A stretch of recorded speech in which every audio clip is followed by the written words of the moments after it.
Welcome to the first event of the Bander Center for 2018. So the Bander Center for Medical Business Ethics is an ethics center that's housed in the School of Medicine at St. Louis University that focuses on education and research about issues in medical business ethics. It was established in 2007 based on a grant from the BF Charitable Foundation. I'm Jason Kuhn, the Executive Director of the Bander Center. So we have an educational mission, a scholarly arm, and we put on events like this one. My highest hope is that someone here today will get a spark from something that was said, or meet someone compelling to collaborate with, start a project, start a company, change the world for the better. So my guests today are Heidi Miller and Patrice Pye, and we're going to talk about chronic pain. So I want to do this in the context of what's called the opioid crisis, right? If you read the paper or watch the news, you know what the opioid crisis is. It's costly, it's dangerous, and it creates big problems in public health and beyond. So Dr. Heidi Miller is a primary care physician and patient advocate who has focused her career on assuring high-quality, trauma-informed, integrated, equitable access to health care for our most vulnerable patients. She trained at Yale University and Harvard Medical School and completed her residency in internal medicine at Harvard's Brigham and Women's Hospital. She serves as a primary care doctor at the FQHC Family Care Health Centers in St. Louis. Dr. Miller is also the medical director for the St. Louis Regional Health Commission, the organization which initiated the Gateway to Better Health program, which serves 20,000 uninsured patients. Alive and Well St. Louis, and a new 2018 initiative to address chronic pain as a key regional public health issue.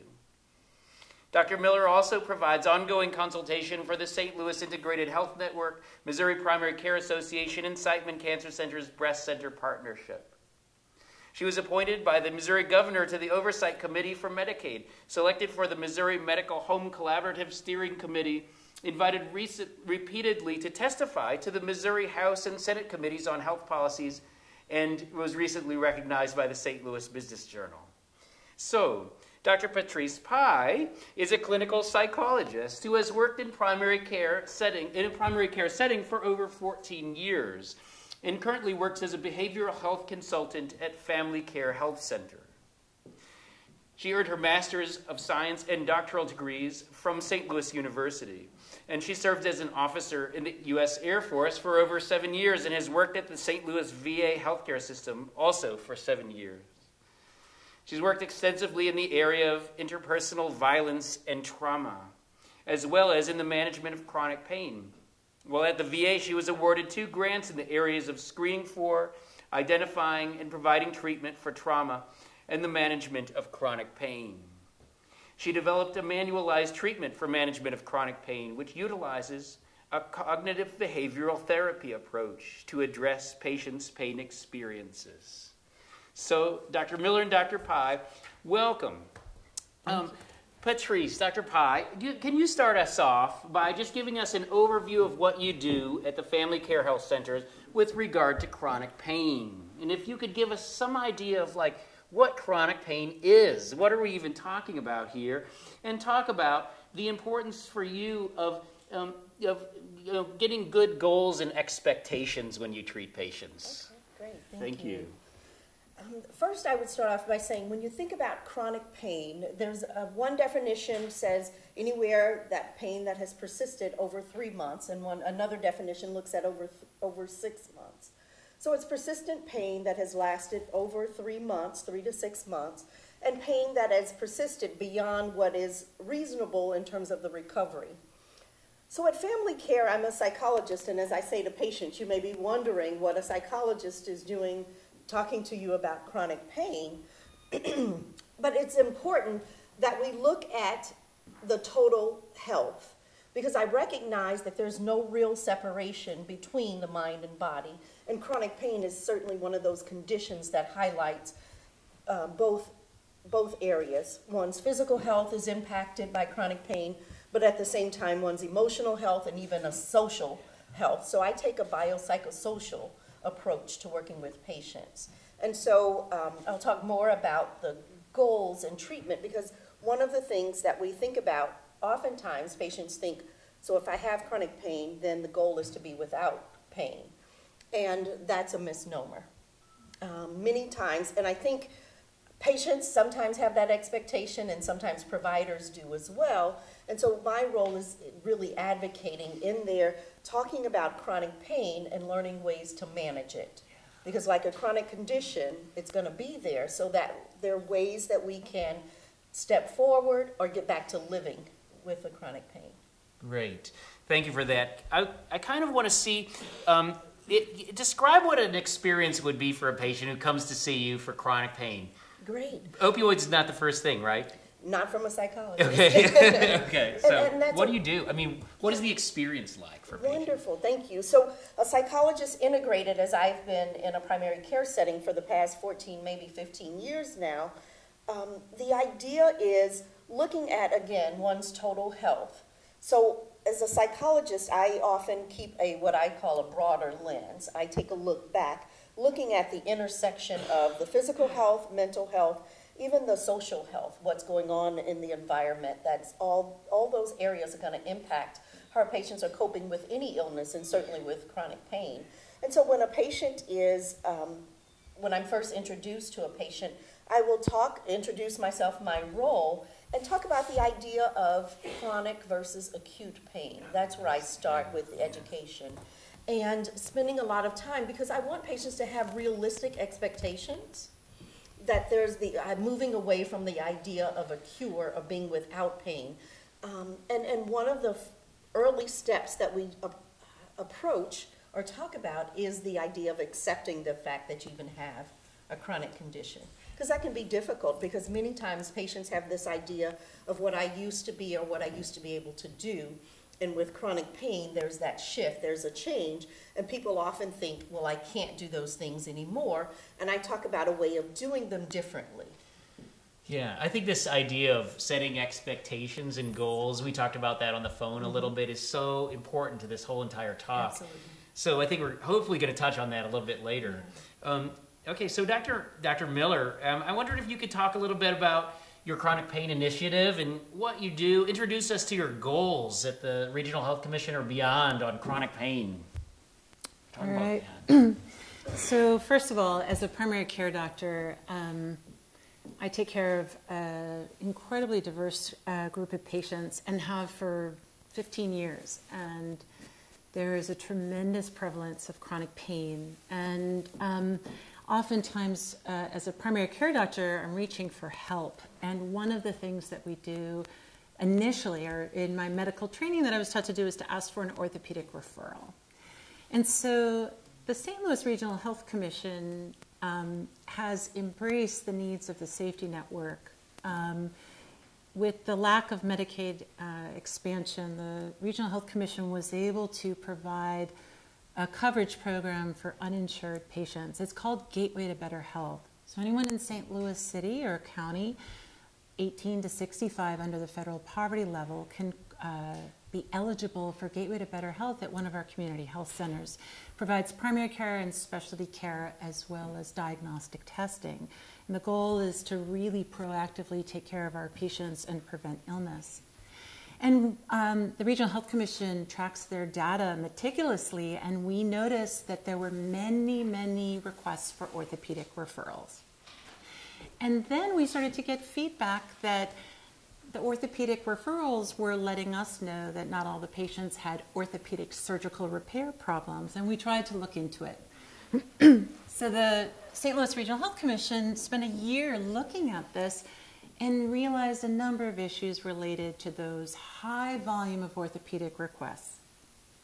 And one of the major findings was the need to help patients in chronic pain and the very high prevalence of chronic pain. Multifaceted chronic pain. And the orthopedic referral initiative at the Regional Health Commission pointed to a lot of musculoskeletal pain, but the Regional Health Commission is deeply dedicated to the well-being and function of the patient population and the safety network in St. Louis. And so the commission decided to work on chronic pain, not just limited to the musculoskeletal system, but to other organs as well. And it's really important to define terms. So Dr. Pye defined the definition of what chronic pain is. And there's one additional distinction. Not all pain is bad. Pain is actually a protective mechanism, and it can save your life. It can save your foot.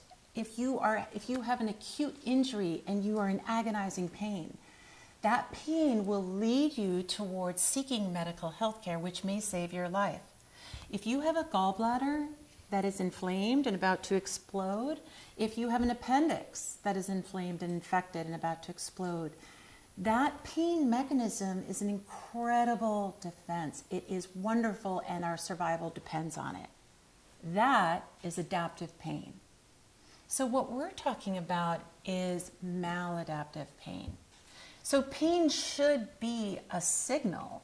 It should be a signaling mechanism, and this is perfect for your field of surgery.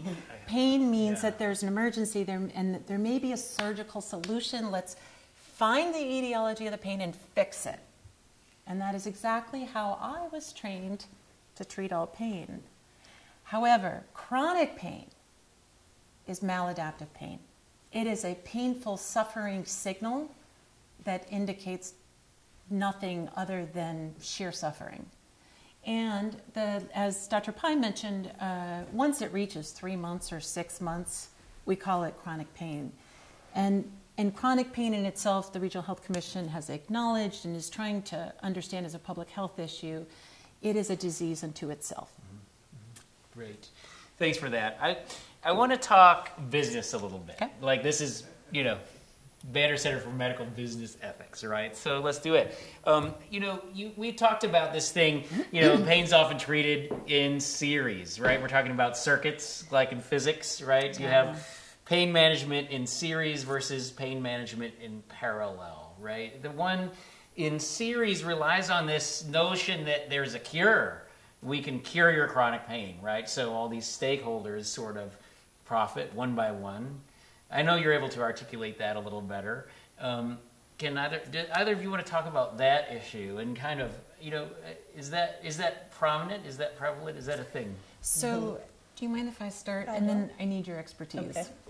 So one of my observations and one of the ways in which I was trained in the medical system was that, a pain is a problem, let's fix it.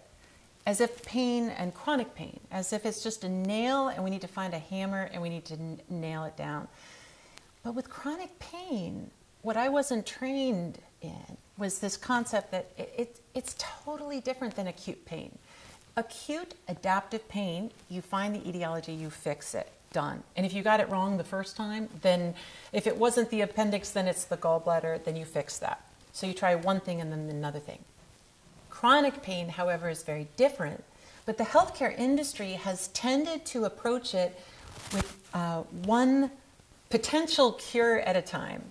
So let's say somebody has knee pain and they can try medications first and that didn't work. Then they can try an orthopedic consultation and that leads to a surgery. But the surgery didn't totally take care of the chronic pain, so they try acupuncture for a period at a time. And then they try a few injections, and then you can try massage therapy and deep tissue and adhesion release, etc. And then maybe the patient gives up and comes to me and says, I've got all this spasm in my leg, can you give me a muscle relaxant? And the evidence shows that if the pain is chronic, the most effective means of addressing it is a multimodal approach, which Dr. Pye can describe. But the science geek in me thinks of that. Think of your high school physics class. Remember physics circuits? They can be in series, where you go through one resistor, and then the next light bulb, and then the next light bulb.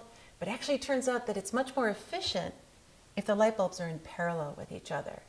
And so as the current is going through the circuit, if it simultaneously goes through a behavioral health provider and someone who's promoting movement, and maybe a doctor, but maybe we're not even in the circuit, the parallel approach, a multimodal approach, has been shown to be effective. And can I pass the baton Absolutely. to you to explain it? Thank you. Oftentimes when I'm working with a patient, I'll talk about not just the pain that they're experiencing, but I take a broader perspective and I talk about their pain experience, because I believe that there are many other factors that are influencing their pain, that it's not just what's happening at the tissue level, but I think there are other factors, the role that they played. Are they still able to work? Are they the head of the household or primary breadwinner? Or if they're not working, what social contacts or contacts do they have? So a lot of areas of their lives may have changed as a result of their chronic pain. So the idea of their pain experience is how I explain it to patients, and talking about the various factors that influence how they experience their pain. We know that anxiety can be experienced by someone who's in pain, this fear of avoidance, right? When it's acute pain, I'll often talk to patients, when it's acute, it is very protective to rest, right? That's the natural thing. If my foot is hurting, it's an acute condition, I want to stay off of it, rest it as much as I can. But when that becomes a chronic condition, it's counterproductive for me to rest my foot. Now it's important to take a more active approach. And not only exercise, but diet has a role to play. Are there some foods, or what about my caffeine intake? What about my nicotine use? That can all influence. So it's looking at it from a broader perspective, the pain experience. I'll even point you to, there's a YouTube video, excuse me, it's called Understanding Your Pain in 5 Minutes. And the VA and DOD has a version that's out there, and that's the one I would encourage you to look at, because there's one that's also out of Australia. The one that is put out, they identify 5 key areas, and it looks at the role that the medical options that are available, from medications to complementary and alternative treatments, but also it looks at the role that thoughts and emotions play, because I think that has a significant influence of how we address our chronic pain, or how we approach it, how we cope with it. But also that in that video, it talks about diet and lifestyle. What are we doing? What are we consuming? Are we sitting? Are we taking a sedentary approach? Are we using more of an active approach? And many times patients with chronic pain, again, go into what I call this dichotomous thinking. I used to be able to do this, now I can't because of chronic pain, so I do nothing. So a lot of patients tell me they sit at home, or they are in their beds, and they're not doing any of the things that they used to enjoy doing, leaving little opportunity for any enjoyment in their lives. But also in that video, it talks about the physical activity and how they're functioning. But also one key factor is their life story, their history. What was going on at the time of their pain or their injury, if it was an injury. If I can take a minute more, one of the key factors that I've seen, or key patterns that I've seen with a number of patients who may have had a work-related injury after 15, 17, 20 years working with a company, after their injury, they're no longer able to function or perform their job, and they lose that job. There's no pill, there's no treatment, medical treatment, that can address the hurt that they feel having lost their job. Many times I hear people saying, I was loyal to that company. Whenever they needed me, on my days off, I would go in. And now that they're not able to perform their job, they're no longer valued. And so that's why I talk about the pain experience. And I think it's important that we look not just at what's happening at that tissue level, what they're eating and how active they are, but also it's important to talk about that life story. And that's where I come in as a behavioral health consultant. That's the role that I play. And we look at all of those factors combined. Wow. What's wonderfully problematic about that approach is that you can't make a ton of money off of doing it that way, right? I mean, right? You're up against all these people who promise cure. They can get rid of the pain. They can put you in a completely different state. And, you know, that's what you're competing against. Yeah. So our message is very different than some of our patients have been told, that there's this cure, but they still have pain. And so that's why I begin with talking about that adaptive acute pain that has some life-saving value versus chronic pain, and helping patients to readjust their expectations. Because if I'm expecting it one way and it's not, then that's going to have a definite impact on my outlook on things and how I feel about it. And so I think addressing it early on is going to be key. It's important. And I take this approach, and it wasn't that I thought of it. There are many researchers who've gone before, but Dennis Turk is one of those. He and his colleagues have identified the importance of patients playing an active role in their own health care. Yeah, we talk about, providers introduce me, and I talk about the team approach that we take. As an example, there at Family Care, and I'll say, I'm part of your team, but I'll look at the patient and say, guess who's captain? And many times they'll say, Dr. Miller or the other provider, and I said, no, I'm looking at him or I'm looking at her. Because I really believe that the patient should be in control of their health. And I think that is a shift in how we approach our health care in general, but that's also a shift, I think a necessary one, in how we manage chronic pain. Because think about it, or as I say to patients, in a week's time, there are 168 hours in a week. Even if you came and spent an hour with us every week, that leaves 167 hours. So it's them who should be in charge, and it's them who's going to make these lifestyle changes, changing their diet, changing to a more active lifestyle, changing how they think and feel about certain situations and circumstances, even accepting their pain. Yeah, wow. So regarding money and reimbursement, so clearly if you look at the Greater Society, Dr. Pye's 167-hour plan of you're on your own for 167 hours, so let's get you functional and feeling good. Those people, and it's obvious and it's been verified by the literature that those people go back to work and they feel better and they utilize the healthcare industry less. However, currently, why is our current management of chronic pain so expensive? And it is billions of dollars. It's so expensive, and it's because pain is so lucrative. It is so lucrative. So every epidural steroid injection costs about $3,000, and there are usually at least 3 of them tried before someone gives up on it. A prescription of Percocet or OxyContin is enormously expensive. Every visit to every practitioner is paid for. And you can see the billboards. I mean, how many billboards have you seen today? Call 1-800-PAIN. By the way, that's a call to a lawyer, not a doctor, when really they should just put Dr. Pye's number up on the billboard because she'll actually impact. But pain is lucrative for doctors and chiropractors and acupuncturists and healthcare centers. And in fact, the reason why we're doing this in series is because it's also very lucrative. So right now, there are so many stakeholders that would actually, just looking at the business sense of this, would like things to stay exactly as they are. Just open up the newspaper, open up your neighborhood flyer, and a certain percentage of those advertisements are, do you have back pain? Does your neck hurt? It's big business. It is. Let's go in a slightly different direction. Okay, so let's talk about this this desire that people have, maybe falsely, to be completely pain-free, right? This is absurd, right?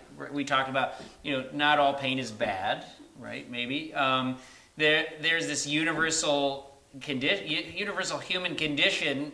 There seems to be some degree of suffering, some degree of pain. It's part of being human, right? Is experiencing pain. Can you talk about this universality of it? I mean, are there rights here? Okay, people don't have a right to be pain-free, right? That's absurd. Are there rights in here, though? What do people have a right to when it comes to pain?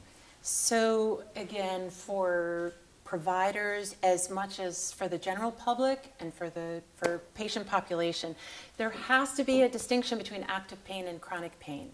And that was not taught to me in my training. And it needs to be incorporated into the medical school curriculum, because If you have acute adaptive pain from a kidney stone, then you have the right for your pain to be 100% cured. Because if that kidney stone is lodged in that ureter, you could damage your kidney permanently. So with a kidney stone pain, the stone goes away, the pain goes away. You have a right to that treatment. You have a right to treat the etiology of the pain. Good. The problem is that patients, and I will include myself in this, doctors, we conflate chronic pain and acute pain, and we blur the boundaries, and we unfortunately blur the expectations. So if it is acute adaptive pain, yes, someone has the healthcare right to have that kidney stone removed or the appendix removed. Yeah. But if it's chronic pain, it's totally different. So do you want to speak to like the right to, what are the human rights? Well, here's what I say to patients. I offer a chronic pain management group and work with patients individually as well. And I make a distinction between pain and suffering. Because pain, I think, is part of the human experience, and from time to time we will experience pain. But there's a difference when we are talking about suffering. So there's some patients, and I'm speaking of chronic pain. So I'm a person who struggles with chronic pain myself, but I wouldn't necessarily call it where I'm suffering, because I'm still able to maintain a work and engage in the important relationships in my life and home activities. But there are some, as I was speaking of earlier, who are suffering because it's broader than, I believe, than what's happening at that tissue level. Many times, I will say one of the examples I give in the group, I have a slide up and I say, there's a patient, there are two patients, patient A and patient B. They're both going in for their annual normal dental cleaning. Patient A has anxiety about seeing a dentist, and patient B does not. Who do you think will have the most painful dental experience of their routine cleaning? It's the patient who's already heightened when their anxiety is up, right? And so if a person is experiencing and stuck, if you will, in that cycle of depression and anxiety around movement, around their pain, I would say that that's a degree of suffering. But every chronic pain patient isn't necessarily suffering, if you will. Yeah. And I think patients have the right for their doctors and their providers to be informed about the difference between acute and chronic pain. Yeah. Because with acute pain, you're actually supposed to play a very passive role. So if you need your appendix out, do nothing. Just stay still. And please don't talk too much and don't be too active. And this is not a time for self-empowerment. We're going to roll you to the operating room. However, chronic pain is a totally different disease. And so those patients need to be activated so they can take control of their condition and reduce the suffering, which you had mentioned. Yeah. What about acknowledging the pain in a certain way in chronic pain patients, right? Or talk like about the acceptance of not misleading, right? And not misleading. Yeah. Is that a right? I mean, absolutely. Patients shouldn't be misled. I think that's the most egregious violation of rights. Yeah. You know what I mean? In this setting, really is like the misleadingness of the current pain industry. I know. Do you share that view, or is that too? I got to dissect that into parts. Okay. Yeah. So first off, one of the misleading things that providers do is basically say, well, if it doesn't show up on an X-ray, then it's in your head. Mm-hmm. Mm-hmm. And I think that's shameful. Mm-hmm. I think it's damaging. I think it's reckless, and I actually think it's traumatizing. So patients need their pain validated. So that's one thing. Another thing is that if we've made the diagnosis of chronic pain and we haven't identified an etiology that we can easily fix, then luring them into your interventional or radiology suite with the promise of, oh, let me just stick a needle next to your spine and that'll help your pain, thinking that and conveying and perpetuating this assumption that I, holier than thou, will grant you healing and pain-free with my needle, and that it's going to work, that's misleading. and irresponsible. And oftentimes when patients have chronic pain, their thought is there must be something wrong. There must be something wrong, and the doctor's just not giving me the right test. They're not giving me the right treatment. Yes, they've missed the diagnosis. There's missed something, because I know it's real and something's wrong and the doctor's withholding. And so I think that sets up this tension, this ongoing tension.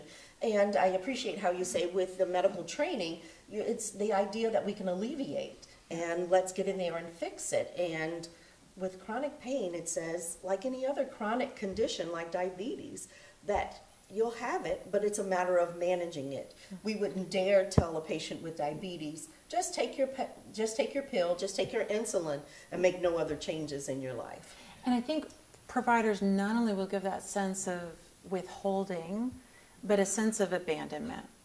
So if the epidural injections didn't work, then I feel like there's an ethical responsibility of that provider to say, okay, I guess a singular modality is not going to solve this.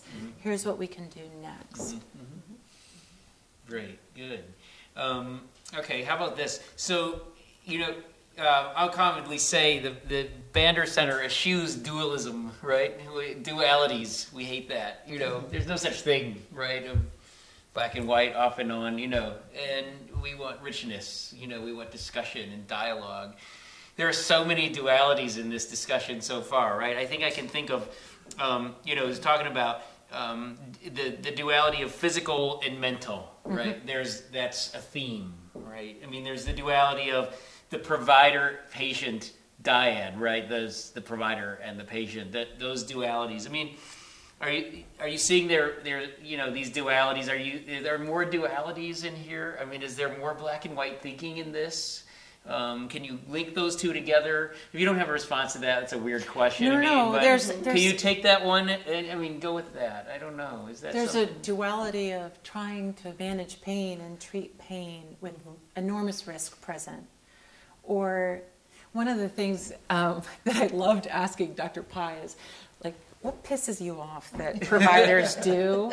Like, you're taking these patients who suffered from chronic pain for so long, and you're trying to reframe their suffering, their life, their injury, their history, their journey.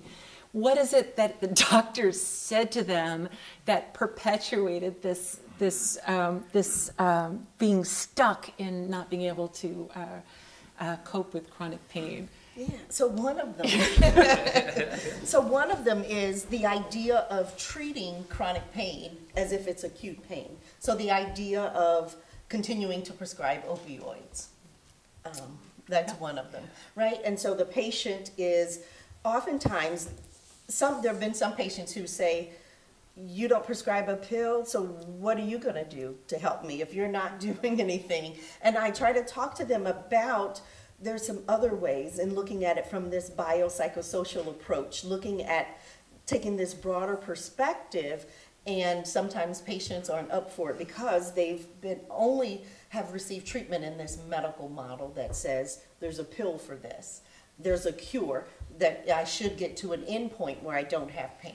So I think that's one of them, where providers are treating chronic pain as if it's acute and continue to prescribe narcotics. There's so many dualities. Did you say the Bander Center doesn't like dualities? Right, we try to go away from dualities all the time. We run away from them. One thing that we don't understand yet is there are people who will take a Percocet after surgery and it will help their pain modestly, but they feel totally gross and it makes them a little bit nauseous.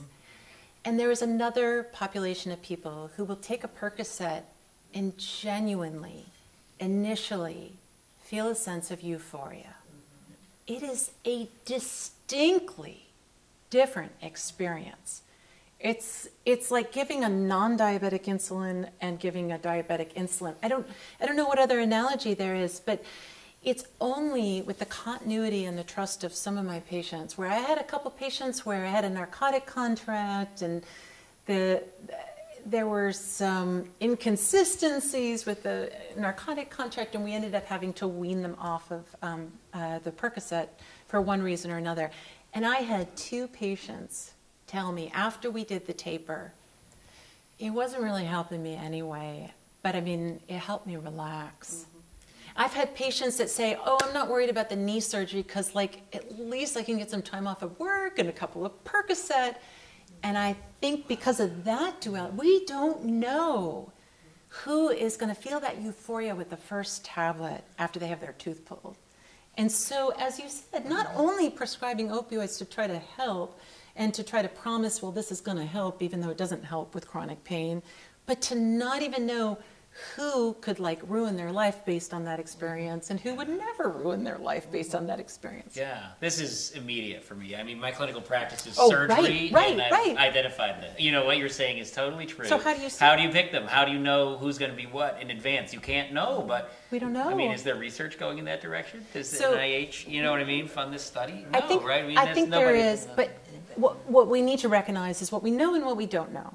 What we know is that there are massive life-threatening side effects for chronic opioid use for chronic pain. And what we don't know is there is no solid evidence that opioids help with chronic pain long-term. And we also don't know who we're hurting and who we're helping, even in the short term. Thank you. Okay, let's open this up to the audience. Thank you for coming, everybody. I would love to hear from you. What I would like is for you to just, if you have a question, go ahead and stand up where you are. Just go ahead and ask your question. You can identify yourself if you'd like, but you don't have to. And I'm going to try to repeat the question. I'll try to remember to do that. Okay, so I'm going to repeat the question. Jamie, who's a graduate student in healthcare ethics, is asking, what about the gendered aspects of chronic pain? You know, so how do women and men, are they treated differently? Can you talk about that? Do you want to start? So the data supports that there are disparities in the diagnosis and treatment of chronic pain, and that impacts women, the elderly, African Americans, and those of a limited socioeconomic status. And then let me let Dr. Pye comment, and I can share a little bit of the backroom talk in the physician community about women with pain, and we can use fibromyalgia as an example. Yeah, so with chronic pain and talking about or addressing gender, it's interesting because in some cases with men, the idea of the provider, so a lot of the men struggle with, if I'm not able to work anymore, not being head of household, not being the primary breadwinner, and what that means, that role shift for me. But I also have female patients who are struggling with the same thing. They may be head of household and they're the primary provider, and their role has now shifted. I'll even draw on my experience of working with veterans who are these young, fit men and women who, because of an injury or because of an injury of some sort, now they have chronic pain and they're not as active, or they can't stay in the military and maintain their active duty status, and a lot of role adjustment there as well. And one of the things that I often will say to patients, or even as we talk about age, and patients again have this image of what they used to be and what they used to be able to do, and I'll say, isn't it good that sometimes that we don't do the things that we used to do in our 20s? As I look back over my life, that there are some things that there's this natural progression that we may not have been able to do it at the same pace. Oftentimes I'll use an example of professional sports players, that their career might be short because the life of that, taking those hits for, let's say, an NFL player, I think 5 years, and they have secured a retirement, because it's difficult to maintain that level. But oftentimes I'll look at where's another way you can use that knowledge, that experience that you have in a different direction. So not just with gender, but thinking about it, that I probably see a fair number of both men and women in the clinic that we serve who have chronic pain. And I think a lot of, for the men, I think a lot more of it is that head of household, that provider. But I think for the women, there's that as well. And for the women, a lot more of their social roles have changed. The role within the family, what they did for the children, and for other generations, extended family, what they did at work. I think a lot of change around their roles. Yeah. But for athletes in general, I will say things like, you know, at that kind of peak performance, there's a short life to it, but that knowledge and that experience you have, you could go to coaching, you could then become a sportscaster. There are many other things that you can do with that knowledge. I will try to make a distinction between what the medical literature supports and what are my observations from my practice and in medicine over 20 years. So specifically, in terms, the data supports that fibromyalgia is more prevalent with women.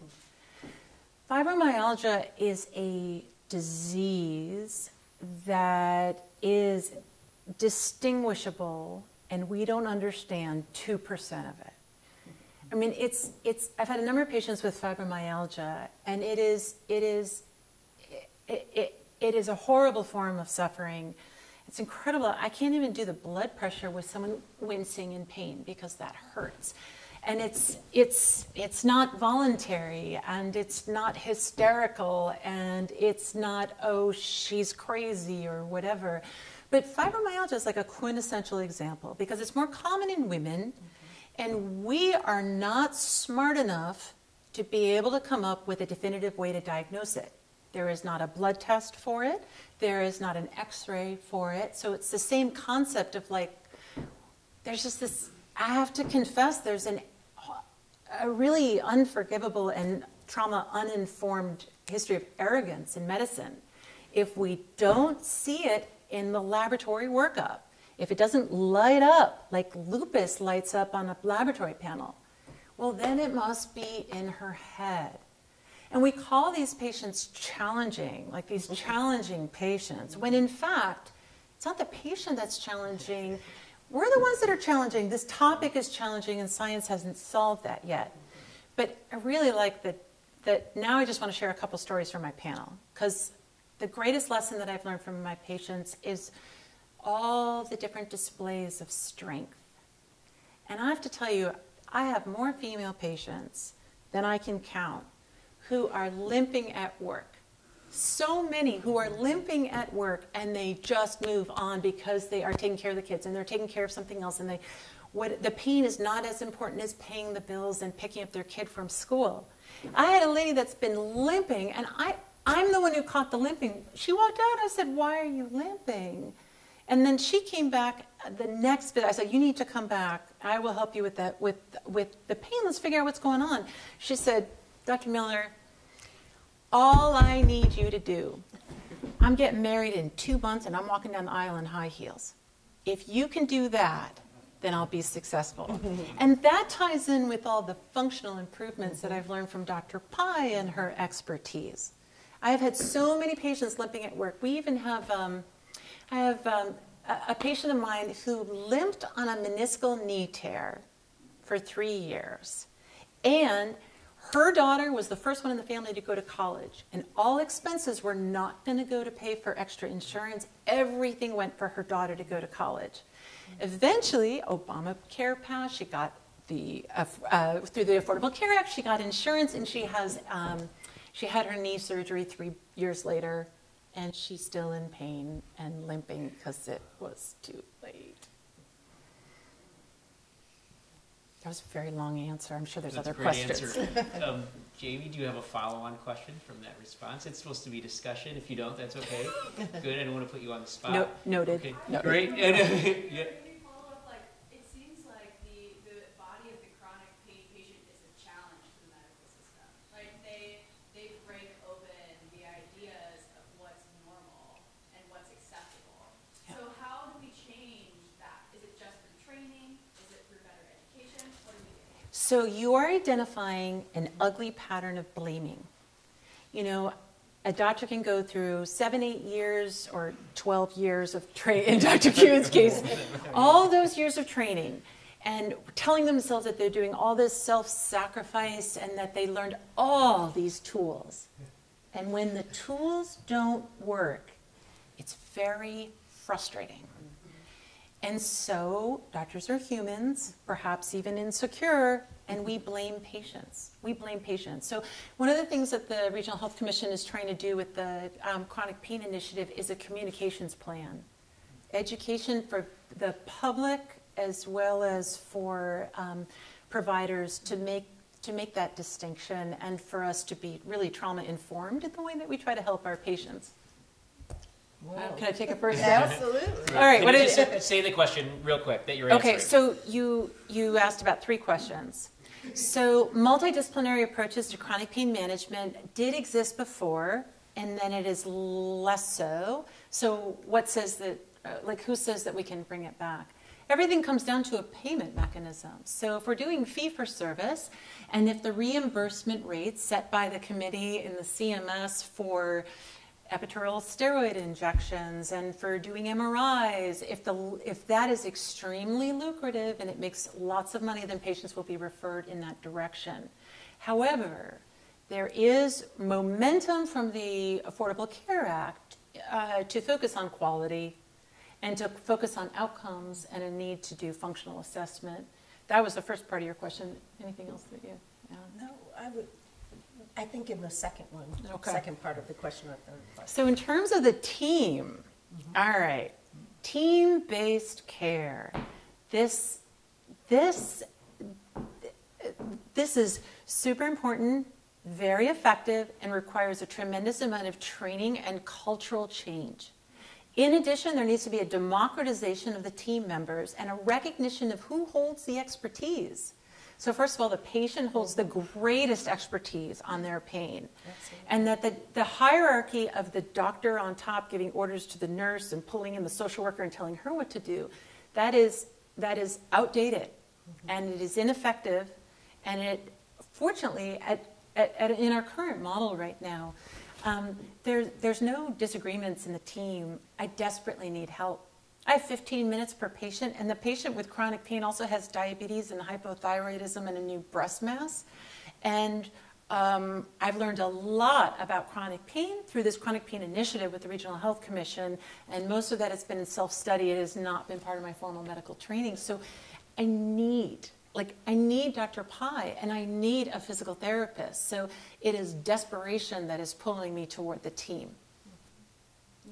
And that's a model that we're working toward there at Family Care. We're fortunate that we have an active clinic of providers. We have a family medicine residency program, a strong behavioral health department. Well, we also have nutrition, and we're involving nutrition and working with our chronic pain patients as well. We've had a partnership where we had a chiropractor that we could refer our patients out to.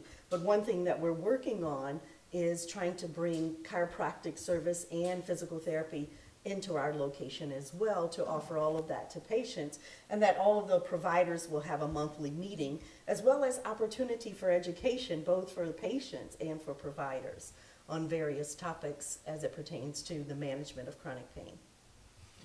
Dr. Chiarella, do you have a response comment or another question or I do. follow-up? So as far as the limits of the team, the folks you mentioned are physical therapists who are certainly well within the bounds of medicine, right? Or they're medicine adjacent, right?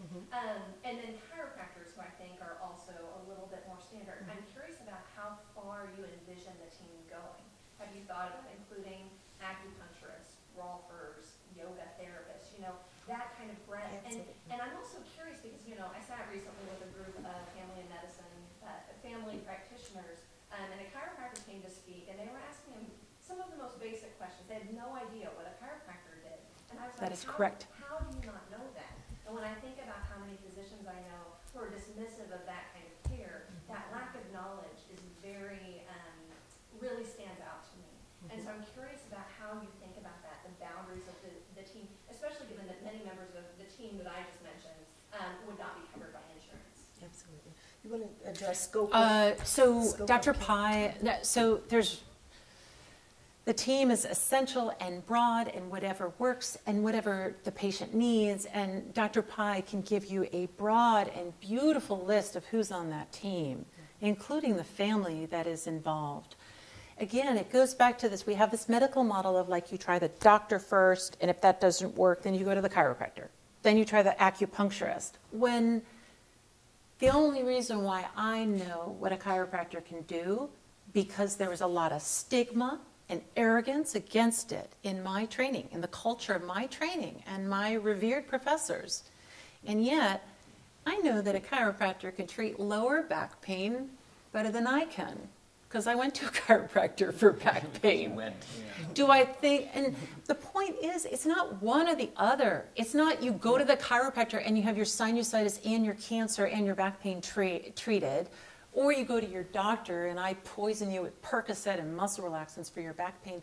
The point is that we need to operate in parallel. So I refer patients to chiropractors, and Dr. Pye has been instrumental in that, in doing that at our community health center. Yeah, so again, we're working on, and hopefully we'll hear next month, that we can have all of these services. So we already have nutrition in our clinic. You spoke of yoga, and we have a yoga instructor in the pain management class that I offer. I have her to come in. In fact, our chiropractor sits in with me, and every one of the principles I try to teach to patients is about movement, right? This active movement, not sitting still, not holding a position for too long, and what happens, we get stiff. And so every 30 minutes in this hour-and-a-half class, we'll get up and he'll teach us a basic movement. And it's something that I try to model to patients as well, this idea of activity pacing. We have a yoga instructor who comes in for 2 of the classes and teaches some simple chair exercises that we can do. At our clinic, we're fortunate to have, she offers a class at no cost for our patients, 1 hour every week, and they can do chair exercises. Yeah. Can I just juxtapose that to what happens in my exam room? So Dr. Pye has chronic pain patients visiting her. She's co-presenting with a chiropractor who said, let's stop and stretch, and maybe everyone in the audience should get up and stretch. But I've got this traditional medical model. We're doing the best we can. We're a nonprofit. We're trying to keep the roof over our heads, deliver good care, and I need to see 22 patients in a day, which is 15 minutes per patient. And as you can see, I'm a little long-winded, so I don't finish those appointments within 15 minutes. So I've got chronic pain patients waiting 45 minutes for me. I cringe at that, but by the time I make it in the room, they've been sitting on that hard plastic chair because that's the most hygienic thing to wipe off in case we have scabies or MRSA or whatever. I've literally left them in a room. I start every visit with an apology to sorry for keeping you waiting. And if they just skipped me and went right to the chronic pain management group, they would be doing stretching and meditation. Right. Love it. That's great. So I'd like to thank KETC Channel 9 for video recording this event, to Shail Mehta for the photography, to the University Museums and Patrice Pye for the use of the Couples House, and to Taylor Gluick of the North Campus Events, to our staff, including Gunnar O'Brien and Denise Webb, and to our medical student managers, Kelsey Rowe, Matt Graca, Annie Sess-Pfeiffer, and David Starr, and to everyone who showed up and participated in the dialogue today. And of course, to Dr. Heidi Miller and Dr. Patrice Pye. Thank you so much. Thank you. Thank you. The event's not over. Yeah, I know there were more questions. Yeah, exactly. That'd be great. My guests have graciously offered to stay around a little bit. We have an open bar set up in the back. It's through the door back there. There's some food. I think it's in this room over here, in the kind of the dining room. This is networking, so I want you to talk to somebody that you've never talked to before at this event. Anyway, enjoy yourselves and discuss this. Thank you.